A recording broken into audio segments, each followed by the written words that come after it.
اور آگے فرمایا وَمَسَاكِنُ تَرْضَوْنَهَا، پھر بندہ اپنے گھر سے جس کی ایک ایک اینٹ وہ اپنی محنت سے وہ روز ایک کر کے محنت کر کے اپنا خون پسینہ بہا کر جس گھر کو وہ بناتا ہے، بندے کے ایک خواب ہوتا ہے، ایک سوچ ہوتی ہے کہ یار میرے پاس اپنا گھر ہونا چاہیے، میں اپنا گھر اچھے طریقے سے بناؤں، اچھے طریقے سے سجاؤں، پھر اس گھر سے پیار ہوتا ہے، خود بندہ بوڑھا ہو جائے، اولادیں جوان ہو جائیں، اور اولاد پھر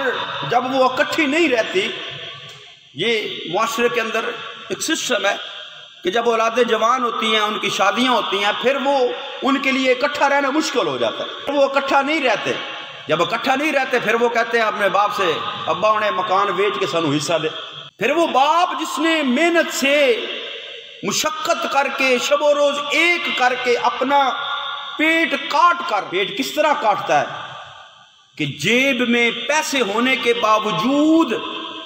وہ اپنی خواہشات کو پورا نہیں کرتا،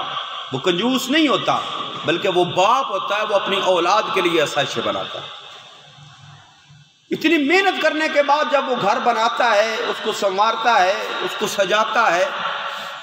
سجانے کے بعد جب اولاد جوان ہوتی ہے تو کہتی ہے ابا انہوں ویچ کے سانو حصہ دے، اسی اپنا وکھریاں رہنا ہے، ہم یہاں اکٹھے نہیں رہ سکتے۔ تو اس باپ کے دل پر کیا گزرتی ہے، کیا بیتتی ہے اس باپ کے اوپر کہ جس گھر کو اس نے اتنی محنت سے سجایا ہے،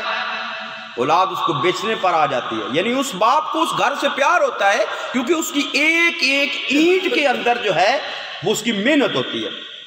ایک ایک اینٹ کے اندر اس کی خون پسینے کی کمائی ہوتی ہے۔